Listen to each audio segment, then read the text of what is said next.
Shalom, kembali kita mempelajari kebenaran firman Tuhan. Kita akan merenungkan firman Tuhan yang kali ini terambil dari Matius 6 ayat 19 sampai 20. Matius 6 ayat 19 sampai 20. Saya beri judul harta yang paling berharga. Matius 6 ayat 19 sampai 20 saya akan bacakan. Janganlah kamu mengumpulkan harta di bumi. Di bumi ngengat dan karat merusakkannya, dan pencuri membongkar serta mencurinya. Tetapi kumpulkanlah bagimu harta di surga. Di surga ngengat dan karat tidak merusakkannya, dan pencuri tidak membongkar serta mencurinya. Bapak Ibu saudara-saudara yang saya kasihi, banyak orang termasuk juga mungkin kita, Bapak Ibu saudara-saudara yang saya kasihi, di dalam kehidupannya ketika dia lahir, dia akan mempunyai cita-cita untuk masa depannya menjadi orang yang sukses dan orang yang berhasil. Orang yang sukses, orang yang berhasil adalah orang yang bisa menempuh pendidikan formal, mungkin sampai sarjana, S2, S3.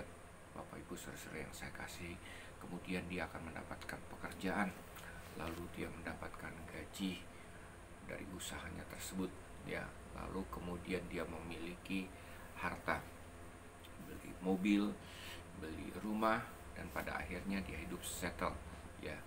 Lalu kemudian ketika dia melahirkan, dia juga akan mendidik anaknya supaya paling tidak dia mempertahankan anaknya tersebut, mempertahankan kekayaan atau harta yang sudah dimiliki darinya selama dia hidup. Jadi hartanya tersebut diwariskan kepada anaknya, terus berlangsung seperti itu. Jadi orang hidup adalah melulu bercita-cita hanya untuk menjadi orang yang sukses, hidup berhasil dengan memiliki harta. Tujuan hidupnya adalah memiliki harta untuk supaya dia hidup sukses dan berhasil bagi kehidupannya maupun dipandang oleh orang banyak. Nah, Bapak Ibu saudara-saudara yang saya kasihi, Alkitab katakan harta yang kita miliki, ya, ada orang berkata bahwa dia mempunyai keturunan, kekayaan 7 turunan. Di bumi ini ngengat dan karat akan merusakkannya. Jadi dengan kata lain, harta yang kita miliki tidak abadi, ya. Mungkin bisa sampai keturunan ke-7 harta tersebut dipertahankan bahkan ditingkatkan. Tapi entah kapan harta itu lama-kelamaan akan habis dan kita kembali, keturunan kita menjadi orang yang tidak mempunyai, ya, tidak berada. Nah, Bapak Ibu saudara-saudara yang saya kasihi, ya, harta yang paling berharga dan bernilai di dalam kehidupan setiap orang percaya bukanlah kekayaan, ya, yang kita kejar selama hidup kita.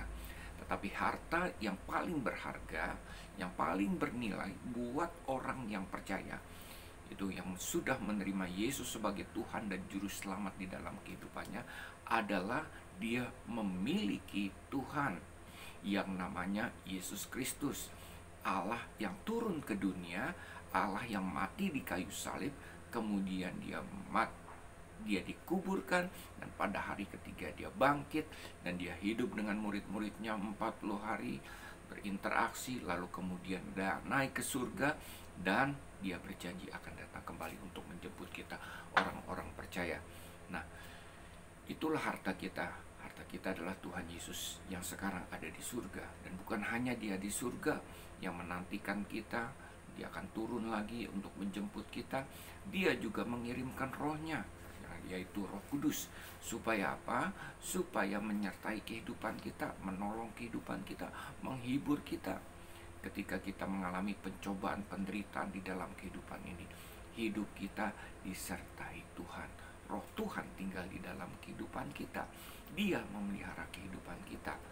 Ya, setiap orang-orang percaya yang mengandalkan Yesus sebagai Tuhan dan Juru Selamat, ya, di dalam setiap perkara kehidupannya, dia tidak mengalami ketakutan, dia tidak mengalami kekhawatiran di dalam kehidupannya, karena dia memiliki harta yang sesungguhnya, harta yang paling bernilai dan berharga, yaitu Tuhan Yesus sendiri. Dia memiliki Tuhan Yesus Kristus, ya. Ya sudah, barang tentu harta kita yang sesungguhnya memberikan jaminan kepastian untuk kita hidup di dalam kekekalan, ya, di surga nanti bersama-sama dengannya. Kita menjadi hak waris, ya, kita memiliki hak waris, kita menjadi pewaris dari kerajaan surga. Itulah harta kita yang sesungguhnya. Bapak Ibu, saudara-saudara yang saya kasihi, ya, ini bukan berarti kita tidak boleh memiliki kekayaan, ya. Tetapi firman Tuhan katakan di mana hartamu berada, disitulah hati kita, ya. Jadi ketika kita mempunyai kekayaan, ya, firman Tuhan katakan pencuri membongkar serta mencurinya. Artinya apa? Ada ketakutan orang datang, yaitu pencuri, untuk apa? Mencuri harta kita. Sehingga, ya, kita berusaha untuk mengamankan harta kita. Ya, banyak orang berinvestasi dengan kekayaannya, pada akhirnya investasi tersebut bodong dan uangnya akhirnya digondol maling, hilang begitu saja. Ya, ada orang berusaha untuk dia bisa menginvestasikan uangnya dan uangnya bisa dapat menghasilkan keuntungan buatnya, tetapi apa yang terjadi? Investasinya atau usahanya tersebut ditipu oleh orang dan hartanya menjadi habis. Bapak Ibu, saudara-saudara yang saya kasihi, sekali lagi, bukan kita tidak boleh memiliki harta, tetapi firman Tuhan ingatkan, di mana hartamu berada, disitulah hati kita. Harta Tuhan berikan di dalam kehidupan kita. Tuhan memberkati kita di dalam dunia. Sudah barang tentu Tuhan punya maksud, ya, bukan hanya untuk kebutuhan hidup kita, ya, bukan hanya untuk kebutuhan pokok kita, sandang pangan papan, tapi lebih daripada itu, ya.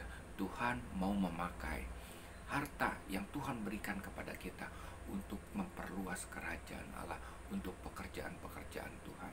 Tetapi kebanyakan orang setelah diberkati, dia berfokus hanya dirinya sendiri, hidupnya menjadi pelit, ya, menjadi serakah, dan pada akhirnya apa yang dimilikinya itu hanya untuk kepentingan sendiri. Ingat laut mati. Laut mati menerima aliran-aliran air dari sungai Yordan, ya, dan tertampung dalam laut mati. Nah, kenapa dinamakan laut mati? Karena di situ tidak ada kehidupan.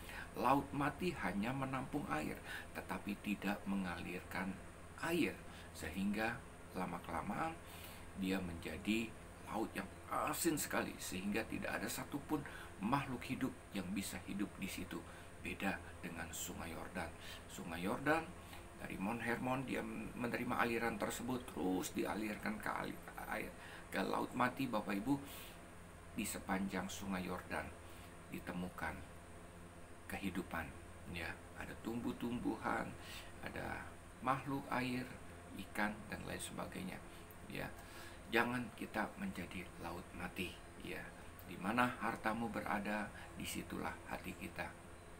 Harta kita yang paling bernilai, yang paling berharga adalah kita memiliki juru selamat. Kita memiliki Tuhan yang hidup, Tuhan yang menjanjikan kehidupan kekal di dalam kehidupan kita, Tuhan yang mengangkat kita menjadi anak-anak Allah, pewaris kerajaan Allah, pewaris kehidupan kekal. Tuhan memberkati. Shalom.